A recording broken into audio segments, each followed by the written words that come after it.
ನಿನ್ನೆ ಅಥಣಿಯಲ್ಲಿ ಇದ್ದಾಗ D C C ಬ್ಯಾಂಕಿನ ಎಂಪ್ಲಾಯೀಸ್ ಅಧ್ಯಕ್ಷರಂತ ಕೊರೇನ್ ಅವರು ಮೇಲೆ ಮಾರಣಾಂತಿಕ ಹಲ್ಲೆ ಸ್ಥಳೀಯ ಶಾಸಕ ಅಂತ ಲಕ್ಷ್ಮಣ್ ಸವದಿ ಅವರು ಇರ್ಬೋದು, ಅವರ ಪುತ್ರ ಅಂತ ಚಿದಾನ್ ಸವದಿ ಅವರು ಮಾರಣಾಂತಿಕ ಹಲ್ಲೆಯನ್ನು ಮಾಡಿದ್ರು ಅನ್ನುವಂಥದ್ದನ್ನು ಅವರೇ ಸ್ವತಃ ಮಾತಾಡಿದ್ದನ್ನು ಕೇಳಿದ್ದೀನಿ.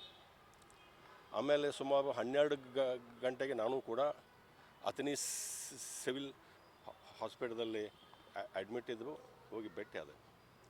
ನೋಡಿದಾಗ ನಾನು ಭಾಳ ಸ್ಪಷ್ಟಪಡಿಸ್ತೀನಿ, ರಾಜಕಾರಣ ಇವತ್ತು ಇರ್ತದೆ ಹೋಗ್ತದೆ, ಆದರೆ ಇಂಥ ಒಂದು ವೈಯಕ್ತಿಕವಾಗಿ ಒಬ್ಬ ಶಾಸಕರಾಗಿ ಜವಾಬ್ದಾರಿಯಲ್ಲಿದ್ದಂಥವರು ಅವರ ಪುತ್ರರು ಮನೆಗೆ ಬಂದವರನ್ನು ಬಡಿಯೋದು, ಇದನ್ನು ನಾನು ಭಾಳ ತೀವ್ರವಾಗಿ ಖಂಡನೆಯನ್ನು ಮಾಡ್ತೀನಿ.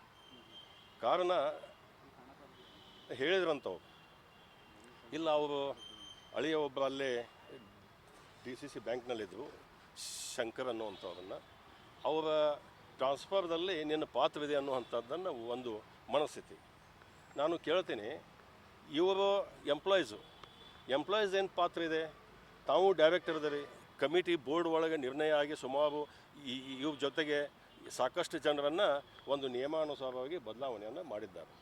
ಅಂಥದ್ದು ಬಿಟ್ಟು ವೈಯಕ್ತಿಕವಾಗಿ ದ್ವೇಷವನ್ನು ಆಯಿತು ಅಥವಾ ಇವರು ಕವಿಸಿ ಬಡಿಯುವಂಥದ್ದು ಇದು ಭಾಳ ಖಂಡನೀಯ ಮತ್ತು ಅಥಣಿ ಬಿಹಾರ ಆಗ್ತದೆ ಅಂತ ಹೇಳಿದ್ರೆ ತಪ್ಪಾಗಲಿಕ್ಕೆ. ಅವರು ಮೊದಲಿಂದಲೂ ಮಾಡ್ಕೋತಿದ್ದಾರೆ, ಮೊದಲಿಂದನೂ ಯಾರಿಗಾರ ಹಚ್ಚಿ ಮಾಡಿಸಿದ್ರು, ಇವತ್ತು ತಾವ ಕೈಯೊಳಗೆ ತೊಗೊಂಡಾರ ಅಂತ ಹೇಳಿದ್ರೆ ತಪ್ಪಾಗಲಿಕ್ಕಿಲ್ಲ. ಒಂದೇ ಒಂದು ಘಟನೆ, 2-3 ಘಟನೆ ಹೇಳ್ತೀನಿ ನಾನು. ನಾವು ಅಪ್ಪ ಸಾಹೇಬ್ ಅವತಾಡೆ ಅಂಥೇಳಿ ಮಾಜಿ ಜಿಲ್ಲಾ ಪಂಚಾಯತ್ ಸದಸ್ಯರು, ಮೊದಲಿಂದಲೂ ಬಿ ಜೆ ಪಿಯಲ್ಲಿ ಇದ್ದಂಥವ್ರು, ಅವರು 23 ಇವ್ರ ಜೊತೆಗೆ ಹೋಗಲಿಲ್ಲ ಅಂಥೇಳಿ ಅವರ ಧರ್ಮಪತ್ನಿಯವರನ್ನು, ಸಹೋದರಿ ಸ್ವಲ್ಪ ಅಂಗವಿಕಲರ, ಅಂಗನವಾಡಿಯಲ್ಲಿ ಕೆಲಸ ಮಾಡ್ತಿದ್ರು ದರ್ದಾಬಟ್ಟಿ ಒಳಗೆ, ಅಂಥವರನ್ನು 20 ಕಿಲೋಮೀಟರ್ ದೂರಗಡೆ ಟ್ರಾನ್ಸ್ಫರ್ ಮಾಡಿಸುವಂಥದ್ದು. ಮಲ್ಲಿಕಾರ್ಜುನ ಅಂದಾನಿ ಅಂಥೇಳಿ ನಮ್ಮ ಜೊತೆಗೆ ಇರ್ತಾರೆ, ಅವರ ಅತ್ತಿಯವರನ್ನು ಕಾಗವಾಡದಲ್ಲಿ ಇದ್ದಂಥವ್ರನ್ನ ಜಿಲ್ಲಾ ಬಿಟ್ಟು ಹೊರಗೆ ಹಾಕ್ರಂಥೇಳಿ ಮಾಡುವಂಥವ್ರು. ಹೆಣ್ಮಕ್ಳು ಟ್ರಾನ್ಸ್ಫರ್ ಬಿಟ್ಟಿಲ್ಲ ಅವರು. ಅಂದರೆ ಈ ಒಂದು 2-3 ಎಕ್ಸಾಂಪಲ್. ಪೊಲೀಸ್ ಸ್ಟೇಷನ್ನು ಇವತ್ತು ಸಂಪೂರ್ಣವಾಗಿ ಅವರ ಕೈಗೊಂಬೆ ಆಗಿದೆ ಅಂತ ಹೇಳಿದ್ರೆ ತಪ್ಪಾಗಲಿಕ್ಕಿಲ್ಲ. ರಕ್ಷಣೆ ಕೊಡೋರನ್ನ ಪೊಲೀಸರ ಬಗ್ಗೆ, ಖಾಕಿ ಬಟ್ಟೆ ಬಗ್ಗೆ ನನಗೆ ಅಪಾರವಾದ ಗೌರವ ಇದೆ, ಆದರೆ ರಕ್ಷಣೆ ಕೊಡೋರೇ ಅವ್ರು ಹೇಳ್ದಂಗನ ಕೇಳಕತ್ರ ಇದು ಭಾಳ ಒಂದು ಗುಂಡಾಗಿರಿಯ ಒಂದು ಸಂಕೇತ ಅಂತ ಹೇಳಿದ್ರೆ ತಪ್ಪಾಗಲಿಕ್ಕಿಲ್ಲ. ಅಂದರೆ ದ್ವೇಷ ರಾಜಕಾರಣ ಅತಿಯಾಗಿದೆ ಅಂತೀರಿ ಸರ್ ತಾಲೂಕಿನಲ್ಲಿ? ದ್ವೇಷ ರಾಜಕಾರಣ ಅವರು ಶಾಸಕ ಮಾತಾಡಿದ್ದನ್ನು ಕೇಳ್ತಾ ಇದ್ದೆ ನಾವು. ಇಲ್ಲ, ಇದು ಗೋಕಾಕ ಇದಾವ್ದ ಪ್ರಚೋದನೆ ಐತೆ ಅಂತೇಳಿ. ಅಲ್ಲ, ಗೋಕಾಕದವ್ರೆ ನಿಮ್ಮನ್ನು ಮನೆ ಕವಿಸೆ ಬಡಿ ಅಂತ ಹೇಳ್ಯಾರ ನಾವು. ಯಾಕೆ ನೀವು ಗೋಕಾಕ ಅಂತಾರೆ?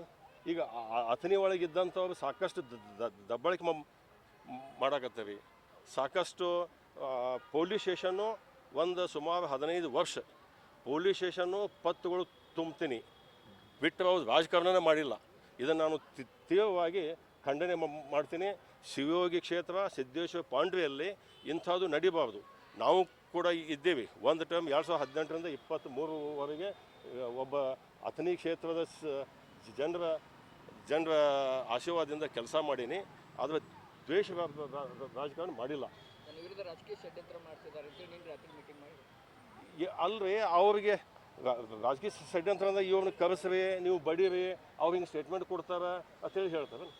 ಅವ್ರಿಗೆ ಎಂಥವ್ರದಪ್ಪ ಅಂದ್ರೆ, ನಾವಿಲ್ಲಿ 19 ಬಿಟ್ಟು ಬಂದ ಮೇಲೆ ನಮ್ಮಿಂದ MLC ಆಗಿ ರಾಜ್ಯದ ಉಪಮುಖ್ಯಮಂತ್ರಿಗಳಾದ್ರೆ ಅಂಥದ್ರೊಳಗೆ ಕುಮಟಳ್ಳಿ ಸುಳಿಮಗ ಓಡಿ ಹೋಗ್ಯಾನ ಅಂತೇಳಿ ಮಾತಾಡೋಂಥವ್ರು. ಆಮೇಲೆ ಅದಷ್ಟು ದಣಿಗೆ ಎದ್ದ ಮೇಲೆ ಈ ಕುಮಟಳ್ಳಿ ಅಲ್ಲ ಮತ್ತೊಬ್ಬ ಕುಮಟಳ್ಳಿ ನಮ್ಮ ಆತ್ಮೀಯ ಅದಾನಂದ್ರೆ ಅವನ ಹೆಸರು ಕೇಳಿ ಹೇಳಿಲ್ಲ. ನಾವೊಬ್ಬ ಕುಮಟಳ್ಳಿ ಸಮಾಧಾನ ಅದೀನಿ, ಮತ್ತೊಬ್ಬ ಕುಮಟಳ್ಳಿ ತಿರ್ಸಟ್ಟಿದ್ದಂದ್ರೆ ಅದಿರಲಿ, ಅದು ರಾಜಕಾರಣ ಬೇಡ. ನಾನು ಮತ್ತೊಂದು ಮಾಡಿದ ಘಟನೆ, ಅವರು ಏನು ತಪ್ಪಾದ್ರೂ ಅದನ್ನು ಡಿಫೆಂಡ್ ಮಾಡೋದು ಅದಕ್ಕಿಂತನೂ ಘೋರ ಅಪವಾದ. ಏನೋ ಮಾಡಿದ್ರೂ ಅದನ್ನು ಇಲ್ಲ, ಏನೋ ಘಟನೆ ಆಗಿದೆ ಅಂಥೇಳಿ ಮತ್ತೆ ಅವರಿಗೆ ಕರ್ಕೊಂಡು ಟ್ರೀಟ್ಮೆಂಟ್ ಕೊಡಿಸಿ ಯಾವುದಾದ್ರು ಒಂದು ಮಾಡಬೇಕಾಗಿತ್ತು.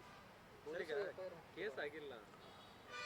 ನನಗೆ ನಿನ್ನೆ ಗಮನಕ್ಕೆ ಬಂದಿದೆ, ಪೊಲೀಸ್ ಡಿಪಾರ್ಟ್ಮೆಂಟ್ದವ್ರೂ ಅವ್ರ ಮೇಲೆ ಕೇಸ್ ಮಾಡೋಕ್ಕಿಂತನೂ ಅವ್ರು ಕೊಟ್ಟದನ್ನು ಒಬ್ಬನ ಯಾವುದೋ ಒಂದು ಕೃತಕವಾಗಿ ಸೃಷ್ಟಿ ಮಾಡಿ 7 ಪೈಸೆ ಮಾಡ್ಬೇಕಂತೇಳಿ ಇವ್ರ ಮೇಲೂ ದಬ್ಬಾಳಿಕೆ ಹಾಕಕತ್ತಾರೆ ಅನ್ನೋಂಥದ್ದನ್ನು ಕೂಡ ಮಾಧ್ಯಮದ ಮುಖಾಂತರ ಕೇಳಿದೆ ನಾನು. ಇದು ಖಂಡನೀಯ. ಅಥಣಿ ಕ್ಷೇತ್ರದಲ್ಲಿ ಸುಮಾರು ಇತಿಹಾಸದಲ್ಲಿ ಹಿಂಗೆ ಎಂದೂ ಆಗಿದ್ದಿಲ್ಲ, ಆಗಬಾರ್ದು. ಮತ್ತು ರಾಜಕೀಯ ಇದೇ ಇತ್ತಪ್ಪ ಅಂದರೆ ಆ ಶಿವಯೋಗಿ ಸಿದ್ದೇಶ್ವರನ ನೋಡ್ಕೋಬೇಕು ಅಂತೇಳಿ ನಾನು ಭಗವಂತನಲ್ಲಿ ಪ್ರಾರ್ಥನೆ ಮಾಡ್ತೀನಿ. ಮಾಡ್ಕೊಳ್ಳೋದಿಲ್ಲ ನಾವು. ಅಲ್ಲ, ನೀವು ಕೊಡ್ತಾ ಇಲ್ಲ ಅನ್ನುವಂಥದ್ದು ಎಷ್ಟು ಸರ್ ಕೊಟ್ಟಿದ್ದಾರೆ ನಾವು ಅಲ್ಲಿ ಅವರು ಒಳಗೂ ಕೇಳಿದ್ವಿ, ಕೊಡ್ಲಿಲ್ಲ ಅವರು. ಮತ್ತೆ ಇಲ್ಲ ನನಗೆ ಅವ್ರು ಕೊಟ್ಟಾರೋ ಬಿಟ್ಟು ಅಲ್ಲಲ್ಲ, ಒಂದು ನಿಮಿಷ, ಅದು ವೈಯಕ್ತಿಕವಾಗಿ ಅವ್ರು ಕೊಟ್ಟಾರೋ ಇದು ಮಾಡೋರು ನನಗೆ ಗೊತ್ತಿಲ್ಲ. ಇದರಲ್ಲಿ ನಾನು ವೈಯಕ್ತಿಕವಾಗಿ ರಾಜಕೀಯ ಅಲ್ಲ, ಈ ಘಟನೆಯನ್ನು ಖಂಡಿಸ್ತೀನಿ. ಈ ಎಷ್ಟೋ ಕಡೆ ಎಲ್ಲರೇ ಬಡದಾಡಿದ್ದು ನೋಡಿದ ಮೇಲೆ ಇಷ್ಟೆಲ್ಲ ಸಾವಿರಾರು ಜನರು ಯೂನಿಯನ್ದವರು ಸ್ಟೇಷನ್ ಮುತ್ತಿಗೆ ಹಾಕಿದ್ದಾರೆ.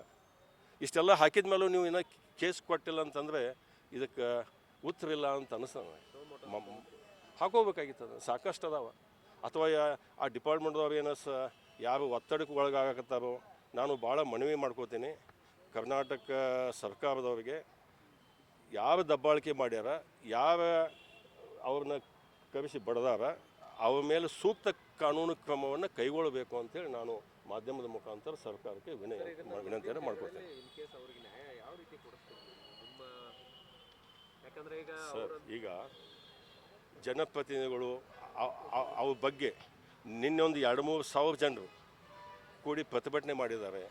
ಸಾಕಷ್ಟು ಎಲ್ಲರಿಗೂ ಇದು ಘಟನೆ ಆಗಬಾರ್ದು ಅನ್ನುವಂಥದ್ದು ಎಲ್ಲರಿಗೆ ಮನಸ್ಸಿಗೆ ನೋವಾಗಿದೆ.